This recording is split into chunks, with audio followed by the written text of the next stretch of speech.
welcome back to the Constitutionals Podcast. I'm your host, Chad White. If you didn't know, this is the premier podcast for the website cpluscomedy.com. Like I just said, it's a website. Go there. Welcome back in. I'm wearing one of my two baseball shirts. And it is post-opening day. I believe I missed the first game on Netflix. I have no interest in going back and watching it. I did see that they had Bert Kreischer there for some reason. I don't know. Welcome back in. It's a time of year when several sports are colliding. Yeah, baseball, tennis, golf. I don't care about college basketball, but there's that. Is hockey going on? No, that's not true. The women's, the WNBA, they have a new handshake agreement. I don't believe anything has been signed, or we don't know the details. But the basketball association and the women players the players are going to get more money. That's all. That's good. If you want to hear me talk about that, because I truly just forgot the details, listen to LinkedIn logs. I talked about that this week. You might be hearing the animals eat in the background. Maverick did not eat this morning. We had a little issue. I hop off the treadmill. I come back inside. It's 5 o'clock. And I see a book has been destroyed from my bookshelf. A book that was on the third shelf. So that means he stood up and he chose this book. A book that I bought on sale, and I had it's more or less a coffee table book. I'll just say what it is. It's a Comedy Bang Bang book. And while I don't listen to the show every single week, I do. The Comedy Bang Bang, it was a big part of my life for a long time, and I still subscribe to it. I don't do the paid subscription, but I still subscribe to it. And I wanted this book. I got this book on sale in August of 2025, and it is more or less a coffee table book, but I don't keep things on my coffee table for that reason alone. And I put it on. I unlike my DVDs and my Blu-rays and my TV shows, I don't keep the books in alphabetical order. I put them in sections. There's comic books. There's the Harry Potter books are on the same row as comic books. And then there's like important books like Of Mice and Men, Catch-22, things I kept from college and from high school and college, from both high school and college, books that I liked. And then just, Save the Cat, shit like that. And also on those important books, there's also like business books too. And then on the bigger row, the row that's above that, the higher row is what I'm going to say, are books that are more or less books that are written by celebrities. So it's like Chris Gethard's book. I was gifted that by my friend Alma. And, Matthew McConaughey's book, Bono, Gary Shandling's book, that is authored by Judd Apatow. One of Judd Apatow's books I have up there. I don't believe I have the next. I think he has like two more or one more. I have a Mindy Kaling book. I believe the first one. Everybody's crying but me, or everybody's laughing with me. I don't know, something like that. I'll name one more person because Amy Poehler, Tina Fey, and oh goodness, who's that person I was going to name? Emily, what's Kumail Nanjiani? Emily Gordon. Emily Gordon's name. Emily Gordon's book, Super You. So anyway, so that's my book. That's my shelf of like famous people. And so it's several more too. And the Bob's Burgers cookbook that I believe my mom gave me for Christmas. Or did I buy that? I think I might have bought that like years ago when it came out. Anyway, but to grab the Comedy Bang Bang book, he would have had to stand on his hind legs, truly. And then it's just completely destroyed. I had to go to Amazon and now I have a price watch on it, on Camel, which is so fucking frustrating. I was very mad, and I cursed him out. I said, "You are so fucking bad." I said, go to your fucking crate. I was so mad. She's like, go to your crate. Go now. I'm picking it up, and I was just seething with anger, just mad, and I still am. I'm still very mad, mostly because I get home from grocery shopping. Several hours later, I go to the gym. I come back home. I'm mad. I put food in the thing. He did not eat the food in the bowl. He did not eat it at all. And then I come home. I go grocery shopping. And I come back, and there's on that where the rower is. You see there's a cat on this table. If you don't know, I have a new cat because Nova died a year ago. Anyway, there's a kitten on this table right here, and I'm pointing to her, and she's looking dead at me, pointing at her. But behind this cat is a climber. She's a big piece of shit, and she likes to climb the rower, and she likes to climb to the top of that black bookshelf that has the DVDs on it. I recently moved two vinyl records, my only two vinyl records, a Billy Joel record and the soundtrack to the Lego movie, the first one. I moved them over here so that they can be with the record player that does not work. It's truly just for show. And I've been looking at vinyl stuff. I've been trying. I don't want to talk about it, but I will talk about it. Anyway, my mom gifted me years ago 2 electric candles that just light up. You put batteries in them, they light up. And they've always been on top of that black bookshelf until today. One of them was knocked off that shelf and then promptly destroyed by a dog. I get back in here from grocery shopping. I'm carrying my bags. I put them down, and I just have the biggest, like, I truly was oxygen deprivated. I let out the largest sigh, and I picked up all the stuff. I did not say anything to him. Well, I do, because he did greet me at the door, and I said, go lay down. I did not say anything to him.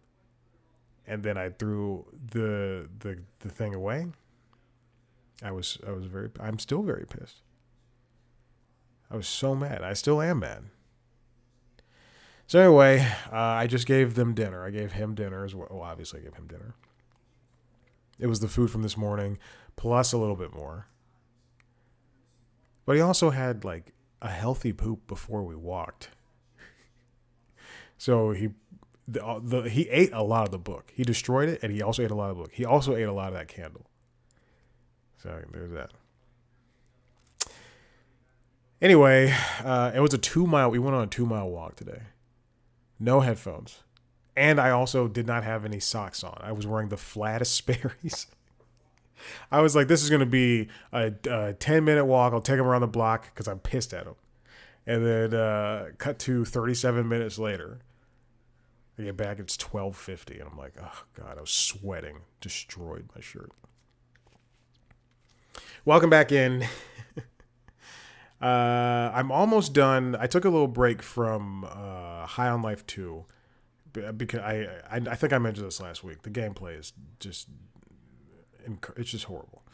But now I'm back. I'm almost done. I think I'm at the last boss, which is fine. I watched SNL UK. I just finished talking about it on Late Night Lately. So go check it out. I'll just give you a little summation. I enjoyed it. It looks really good. Like the lighting they use on that. I'm not kidding. Every single sketch looked fantastic. It looked very modern compared to, I guess SNL Vanilla is like very bright. Now that I'm thinking about it. There's a lot of cameos in the first episode. If you watch it on Peacock, they just today, a couple of hours ago, started a YouTube channel. So you can go over there if you don't want to pay for Peacock. And yeah, that's pretty much it. It's more SNL. What else? I started, this is fun.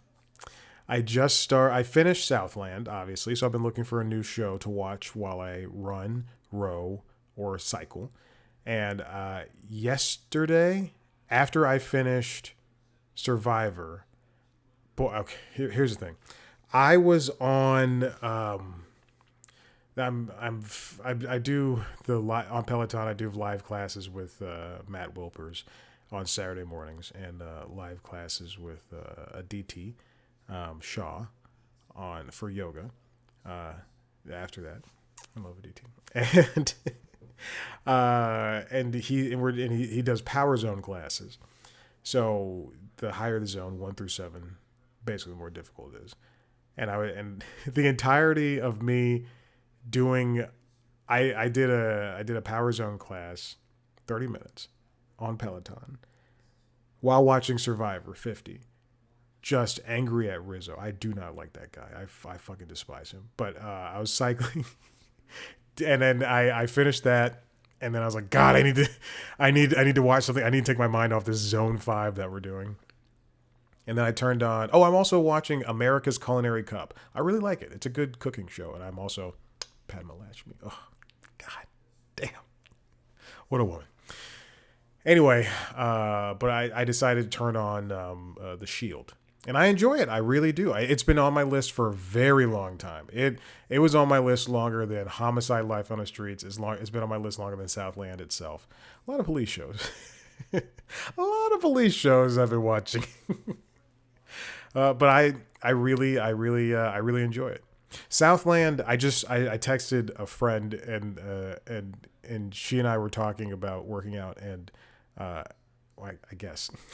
But I mentioned I started Southland. I started and finished Southland within the past couple of weeks, and then she asked, and then I was like, yeah, but The Shield is great. And then I told her about Shield, but Southland is, I don't recall ever hearing like a composed note. Like there's no music in that show, and it's so real and gritty. And then I turn on The Shield, and it's very much 2002.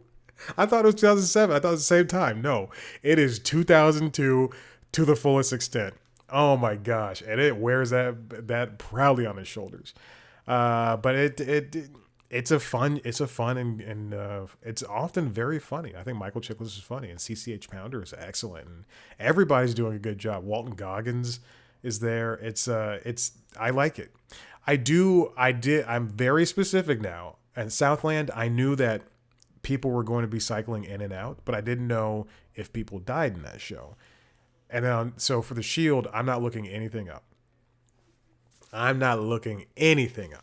I'm excited to be surprised about what happens over the next 7 seasons. I've already seen 4 episodes, 3 or 4, something like that.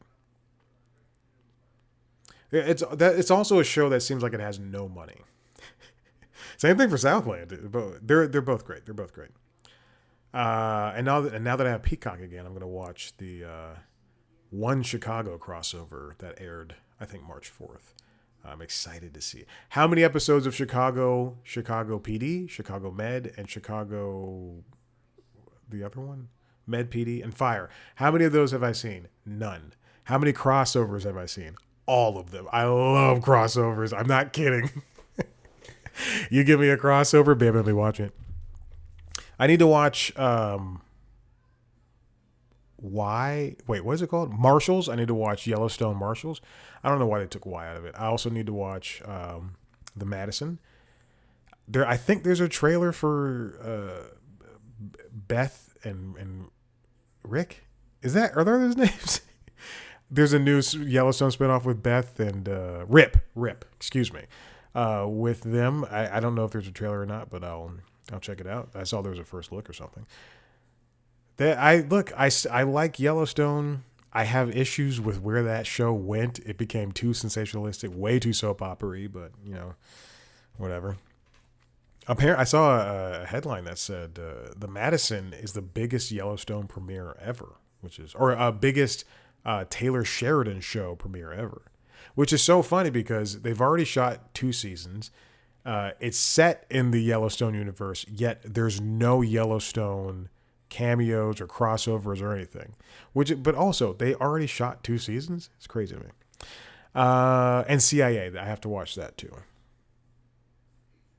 So, we'll do that. I also need to finish Star Trek Discovery.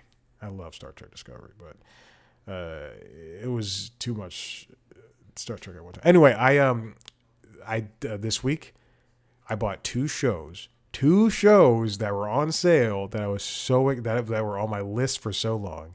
Cheers, which is a show I watch literally so much, Like I watch The Simpsons a lot. I also Cheers is probably like the second most watched show I watch, and it's gonna be great not to have to go to Paramount Plus to watch it. It's so great. I bought that on sale, and Justified. I love Justified. It's such a wonderful show. City Primeval, people don't like it. I enjoyed it. Do we need to go back? No, probably not. But hey, Raylan Givens is cool. He's great. All right, let's get on with this noise. Oh, I'm on the wrong story. Okay, this first one comes from Variety. It's written by Todd Spangler. Netflix raising the U.S. prices for second time in less than 2 years. We are getting, I believe, $1 more on the ad-supported side, which is, going up from $8 to $9. Standard will be going up from $18 to $20. And premium, which is the 4K version in HDR, will be going up from 25 to 27. Ugh. This is so expensive. This is so expensive. And they can do this because they are the market leader, and people are going to complain, but Netflix is still going to be making money. So truly, it does not matter. It feels like Netflix is the thing that people kind of have to have. Netflix is a verb. It's no longer a noun. It's a verb. I'm going to go home and Netflix all night. And while it's frustrating, this is just what's going to happen. This is going to be a price increase starting, it seems, today, because new members who sign up will see the plan prices starting on March 26th. Wow. Because it says the 27th, yeah. Oh my gosh. Now I have a theory.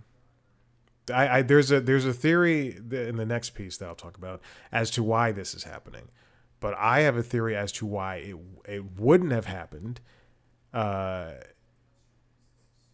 It wouldn't have happened.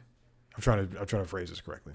If they bought Warner Brothers Discovery, I don't think there would have been a price increase. I think they would have purchased Warner Brothers Discovery, which would have included the studios and HBO Max. There would have been some sort of announcement of a bundle around this time or something along those lines. And then, or I guess they would have to, the shareholder vote would have had to happen. But there would have been announcement of some sort of bundle, and Netflix, the service itself, would have been positioned as the one to go to with HBO Max as an additive benefit. And you would not have seen a price increase, at least not now. But now, since they paid that $2.8 billion, since they were paid that $2.8 billion breakup fee because of the deal, they were paid the money via Paramount. Now they just have a carte blanche to do whatever they want, it seems like. And hey, if you are the lover scorned, you're going to come out and be like, okay, well, let's get on top again. Let's continue our rampage across media, not just Hollywood, but media. Now, this comes from The Hollywood Reporter, written by Alex Weprin. Netflix price hike reveals streaming's next phase, pushing consumers away from ad-free options. Now, this is an interesting theory that I do partially agree with. It really, Jesus, people without anything interesting to say always say, well, it seems like we're paying the same if was cable. But and yes, while they are right, this is exactly what Netflix can do. Now, the ad supported version of Netflix and of every streaming service were created as a way for frugal consumers to be able to have access to streaming platforms, which more or less have been positioned as premium providers of entertainment. Remember, Netflix did not have ads. Hulu was only ad supported, and then they had an ad free thing. And then after those, CBS All Access launched with ads and with ad supported and without ads. Um, and it was, it was ads were the few and the far between things, unless you had Pluto, the Roku channel, Crackle, all of that was free, but you also had ads. But now it's just become commonplace to essentially force users, brute force them into paying for no ads. Now I'm fine. I have I got a deal with Peacock. I think $2.99 for the next 5 months or something like that. Yeah, because it ends in September. So I'm and I think my Paramount Plus. No, my Paramount Plus does not have ads, but my Hulu does. My Disney Plus does. So I'm good. I'm good with watching ads because you know what? I'm gonna pick up the iPad. I'm gonna pick up the Switch. I'm gonna turn to the Steam Deck. I'm gonna look at my phone. I'm literally gonna do anything else. And yeah, you do see the same ads, but that's what you gotta do. $20. The standard ad-free plan is $20 per month, and that's just HD. That's not even 4K. The price gap between ad. Oh wow, this okay. This is interesting because I have not read this. The price gap between ads and without ads is staggering. Not just on Netflix, but on pretty much every service. For Netflix, it's a $10 difference, $11 difference. For Disney Plus, $11.99 and $18.99. For HBO Max, $10.99 and $18.49. For Peacock, $7.99 and $16.99. My God. For Hulu, $11.99 and $18.99. For Prime, oh, and keep in mind on Hulu and on Peacock for some of the shows, and I believe also on Netflix, for some of the shows, like New Girl, they have different contracts, so they will get ads regardless, I think. For Prime, $15 and $19.98. And they just rose their prices by, I believe, $1 or $2. And then Paramount Plus, $8.99 and $13.99.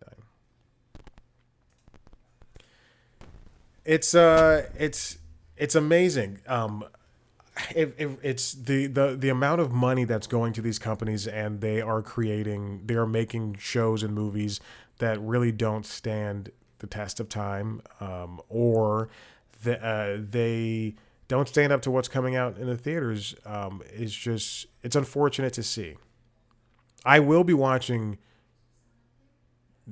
Mike and Nick and Nick and Alice, Mike and Alice and Nick, something like that. The Isaac Gonzalez movie with Vince Vaughn and some other person who I'm truly forgetting. I'm so bad at this right now. What is it called? Mike and Nick and Alice. That's what it's called.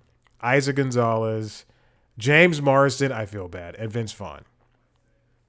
I will be watching that tonight. But is that going to be like a movie? Like next week, I'm going to go see Project Hail Mary. Is that going to be on the same level as that movie? I don't care if they're two different genres. I just like, is this going to be a movie where I would have thought, damn, I wish I saw this in theaters. That's what I said about the Bryce Dallas Howard movie. Was it Bryce Dallas Howard? No, it was Jessica Chastain. That's right. Jessica Chastain movie. What's Jessica Chastain? No, it was Bryce Dallas Howard. It was Bryce Dallas Howard comedy. What was that movie called? Was it like, it was the Deep Cover. That's right, Deep Cover. I really enjoyed that. But that should have been released in theaters. It was Bryce Dallas Howard and Heads of State should have been released in theaters. Orlando Bloom and Nick Mohammed. Yeah. If consumers want Wexpin, Alex writes, if a consumer wants Netflix, Disney Plus, HBO Max, and Peacock, they pay nearly $75 for ad-free tiers or only $40 for the ad-supported tiers. But then, keep in mind, everything is a subscription now. Even workout apps are a subscription. That's why I can't move from mine, which sucks. Like, mine really does suck. I hate it. But you know, it's the only one I can use. And you don't have to subscribe to these things. Yes, it's very true. But if you, this is people, I tell people all the time that I have been, and I've always collected TV shows and movies on physical media. I love physical media. I will not stop collecting this stuff, mostly because of the streaming bullshit. I hate it. If I want to watch, here's two movies I bought that were on streaming platforms. Two on Netflix: Vivo and Mitchell's versus the Machines. You know why? Because what if sometimes I don't have Netflix. I don't want to, and I want to watch those movies. I like Mitchell's vs. Machines. Very funny. I like Vivo too, obviously, because I bought these movies. Although there are movies I own that I have not seen, or I have no plans on seeing anytime soon. And I'm thinking of, there's one, Warrior. I have not seen that movie, and I bought it on Blu-ray years ago. I think I was still living at home when I bought that, so that was definitely at least 10 years ago. And then, but I'll watch it at some point. And then by accident, on Monday, I was participating in a sale, and on fanflix.co, I believe that's the website, .com, Fanflix, sometimes if you want to participate in a sale, you have to buy multiple things in order to get the deal. And I had to buy 3 movies. So I bought like The Lord of the Rings, War for Rohirrim, and then I also bought some other movie, and then I bought what I thought was the first Joaquin Phoenix Joker movie. No, it was not. It was the second one. It was Folie à Deux, a movie, again, I have no interest in seeing. I only wanted to rewatch the first one, and that's it. What is the movie I just bought? Let's see. My movies. Recently purchased. I'm on Fandango. Oh, The Fugitive. That's right. The Fugitive. That's right, because I love that movie. It's so good. Anyway, and then we have ads, that are basically inserted everywhere. If YouTube is still the leader when it comes to TV use, and then Disney is next, and then Netflix, and then NBCU, plus Versant, and then Paramount, Fox, Warner Bros, Discovery, Amazon, Roku Channel. Oh, really? Roku's higher than I thought it would be. Scripps, Weigel, Annie, Hallmarks, AMC Networks. But ads are everywhere, and there it really does seem like there's a brute force in trying to push people towards non-traditional subscriptions, but I don't know. It's not something that I'm interested in, but it does seem like people will be annoyed more so. All right, let's move on. I'm tired. This comes from the Hollywood Reporter. Top CNN stars, welcome to our humble podcast studio. CNN is really turning into this podcasting thing. It seems as though that the hosts of shows are sometimes foregoing their studios in order to host a podcast style show with the microphones right here in front of them, and things are loosey goosey. For men, the ties are gone. For women, their shoulders aren't as padded. True, this is very true. When I would go clothes shopping with my mom, she would always try to get me into a blazer that had shoulder pads in it. If you watch the video, I have very broad shoulders. But it's like, she still has a very 80s and 90s mentality. it's like, no, you I don't have to dress like that. Is this something that is completely necessary? Also, I want to point to, this comes from The Wrap. It's written by Michael Calderon. CNN's podcast play captures cable news at an awkward crossroads. People are switching to getting their news from different places that aren't just cable news. And it's so infuriating because you are being called out. Well, first of all, it doesn't work. But second, you are being called out by people like Piers Morgan and Megyn Kelly, who are excelling in their roles as right leaning or right censored people who right censored, not censored. They're not center right. They're right censored people who think that they are telling the truths, and they're doing it from their home studios with a microphone, and they're hosting Sirius XM shows for 15 hours a day. It's something that, as Calderon quotes here, Megyn Kelly, the move is a desperate ploy to save their ratings. I don't think Megyn is. Again, I thought she was a good. I thought she. Again, I will stand by my note. I think that she could have had a redemption arc when she was brought in to the Today Show, and then she fucked it up. I was supporting her. I was like, all right, let's see.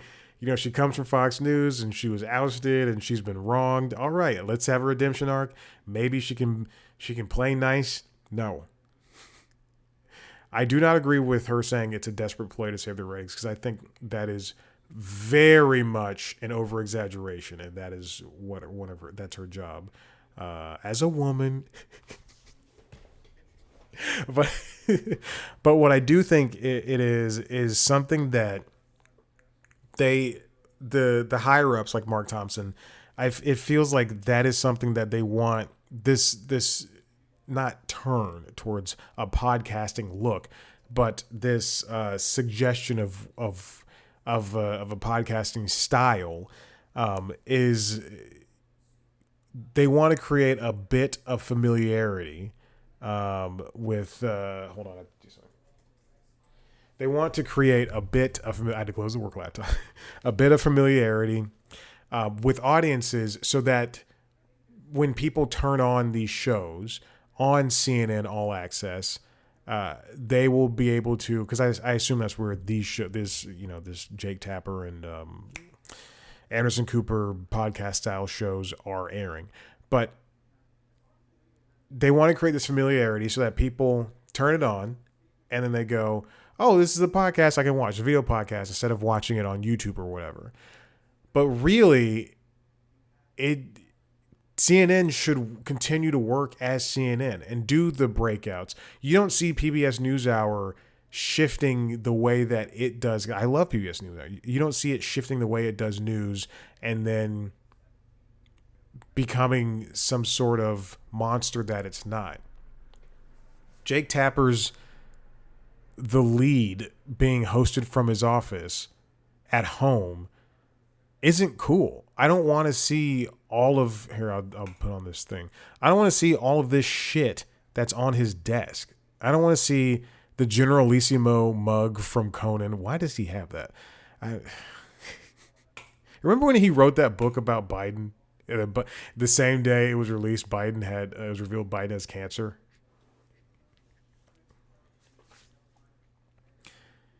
Again, I don't agree that it's a desperate ploy, but I do think it's a change that is not going to be viable.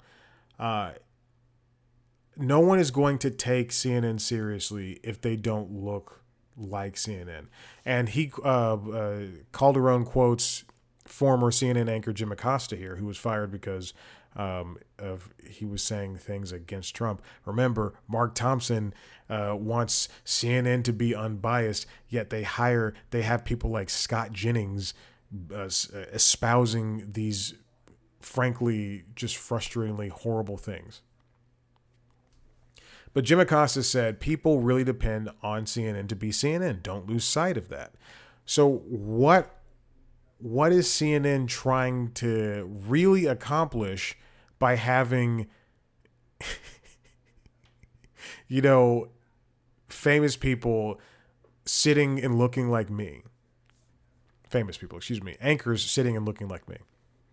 I would say Anderson Cooper is famous. And I was thinking about this. yesterday as I was doing yoga and I was watching CBS NewsHour. PBS NewsHour. I don't watch CBS. As I was watching PBS NewsHour, we can't. There's a reason why these people leave these companies and then they do their own thing and then they pretty much end up coming back in some sort of fashion. I'm looking at names that Calderon writes of people who have gone independent, including Jim Acosta, Don Lemon, Mehdi Hassan, Joy Reid, Katie Couric, Terry Moran, and Chris Cillizza. And most recently, Scott McFarlane left CBS News, and he's working with Midas Touch, which used to be a news aggregator and now is trying to turn more into a news creator, news writer service or whatever. It's people are going to get tired of paying for extra services in the same way people are tired for probably paying for subscription services. It's people cycle in and out of having like me. I didn't have Peacock for like 3 months, and now I'm back on it just so I can watch SNL UK and Homicide: Life on the Streets. On the same token, that's the same thing I do with Paramount Plus or Apple TV. Sometimes I have Apple Music just so I have this. I want to listen to some high quality music because YouTube Music does not do that, and SiriusXM does not do that. We can't continue relying on having people we can't. Okay, as news anchors, I'm going to say this. I'm going to say we. As news anchors, we can't rely on people paying us to get our news from Substack or wherever, or Patreon or wherever, and just having it. That's how we get our things. And then when they disagree with us, they leave. In the same way, we can't be the audience and continually just pay for the same bubble of personality that we can pretty much get anywhere else for a fraction of the price. Now, I know a lot of people aren't me and they don't watch CNN and Miss Now and pay for and BBC News America and PBS NewsHour, and then they don't pay for YouTube TV, or they don't subscribe to whatever on YouTube, or they don't do the Patreon for something, or subscribe to the Substack. People get news from everywhere, but this podcasting style thing is not what CNN is. If Walter Cronkite was sitting in front of a microphone doing a podcast and talking to some Gen Z influencer, then I would say Walter Cronkite's lost it. Walter Cronkite also is dead. But that's beside the point. People have to trust the news. And just because this style of news delivery seems to be working for people like Piers Morgan and Megyn Kelly does not give them the same kind of power as watching people on CNN. I was going to name some people, and then I truly just lost names in my head. Wolf Blitzer, Cassie Hunt. I truly just lost names. I worked there.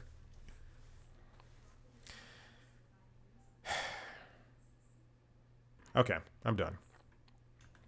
Listen, if you like what you heard here, head to the website, cpluscomedy.com, where you can see me talk to famous people sometimes. If you didn't know, I just released an episode with Nickelodeon star and Oscar-nominated short star Nicole Elise Nelson.